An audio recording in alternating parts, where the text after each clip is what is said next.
আপনারা কি জানেন যে বাংলাদেশের অধিকাংশ ইমাম মুয়াজ্জিনরা কোরবানি দেন না? জানেন আপনারা? অনেকে হয়তো জানেন না।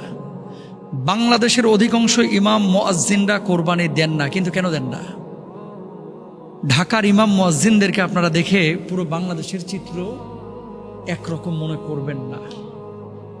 এই যে কোরবানির ওয়াজ হুজুররা করে, আপনাদেরকে সচেতন করে, মুয়াজ্জিন সাহেবরা আপনাদেরকে সচেতন করে, কিন্তু কোরবানি কেন দিচ্ছে না? একটাবার কল্পনা করেছেন? পরশুদিন আমার একটা প্রোগ্রাম ছিল পরিবর্তন ফাউন্ডেশনের বগুড়ায়, 400-450 আলেম এসেছিলেন। মনোহর ভাই আয়োজন করেছিলেন।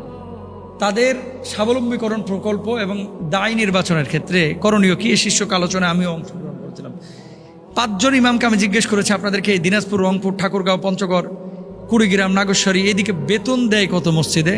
হুজুর বেতন দেয় 3000 টাকা। বেতন দেয় কত? বেতন দেয় 5000। আর এক আল্লাহর ওলির জিজ্ঞেস করলাম, আপনি কত পান? হুজুর আমার বেতন দেন না, আমার বলে দিছে হুজুর ধান যখন তুলবে ধান কালেকশন করে ধান বেচে বেতন নিন। বুঝছেন বাংলাদেশের অবস্থাটা কোথায়? আর এক জায়গায় রসুন বেচে হুজুর টাকা নিয়েন, মানে মানুষের বাড়ি বাড়ি যায় হুজুরই রসুন তুলে নিয়ে আইবে, নিয়ে আসার পরে রসুন বিক্রি করে বেতন নেবে। এই সমস্ত মসজিদের সভাপতি, সেক্রেটারি যারা আছে, এগুলোরে ওর যে গোয়াল ঘর আছে না, গরুর সাথে বাইন্ধে রাখা উচিত। আপনি ভাই মসজিদ কমিটি বা মসজিদ চালাইতে পারেন না, আপনি মসজিদের কমিটি হন কেন? একটা মসজিদের ইমামের বেতন 3000 টাকা আপনি নির্ধারণ করেছেন। আপনি নিজে কল্পনা করেন তো আপনার পরিবারটা চালাইতে কত টাকা লাগে। তো আপনি যদি ইমামের দুঃখটা না বুঝেন, আপনি যদি খতিবের দুঃখ না বুঝেন, মুয়াজ্জিনের দুঃখ না বুঝেন, আপনি কমিটি হওয়ার উপযুক্ত না। যে মানুষটা বেতন পায় 3000, বাংলাদেশের অধিকাংশ ইমামদের বেতন সর্বোচ্চ ঢাকা শহরেই তো 10 থেকে 15,000 টাকা, খতিবদের বেতন 20,000, 25,000।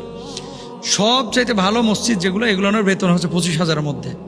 এরা হয়তো বা টাইনা টুইনা ছাগল টাগল কোরবানি দেয়, কিন্তু গ্রামগঞ্জে যে হুজুররা আছে কোরবানি দিব কি?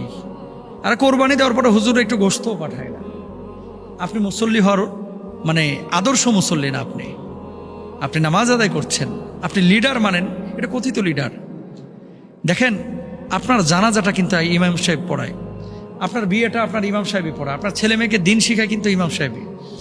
এলাকায় বিশাল একটা কর্মযজ্ঞের আঞ্জাম কিন্তু ইমাম সাহেবরা দেয়, মুয়াজ্জিনরা দেয়। আর্থিক সচ্ছলতা তাদের নেই। হ্যাঁ, এখানে আমাদের ইমামদেরও দোষ আছে।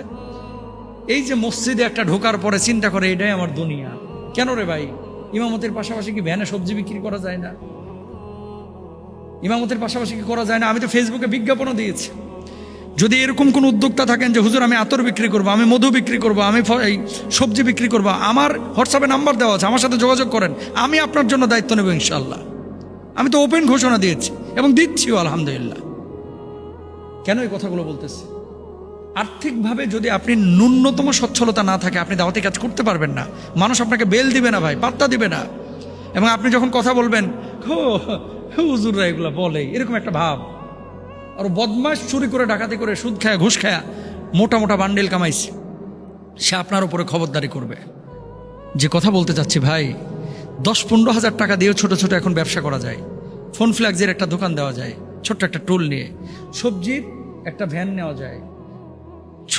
ছোট থেকেই শুরু করেন না, অনেক মানুষ তো করছে, আপনি কেন পারছেন না? প্রত্যেকটা মসজিদের ইমাম সাহেবের উচিত উদ্যোক্তা হওয়া, চেষ্টা করা, ব্যবসা বাণিজ্য করা। শুধু মসজিদ মাদ্রাসা নিয়ে পড়ে থাকবেন না। কারণ মুফতামিম সাহেবের 4 তলা বাড়ি হয়ে গেছে, সভাপতি সাহেবের 4 তলা বাড়ি হয়েছে।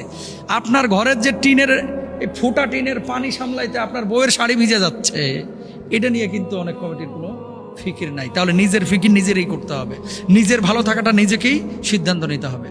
কোরবানি আসছে, একটু ইমাম মুয়াজ্জিনদের দিকে খেয়াল রাখেন, আল্লাহ বুঝদান করুন।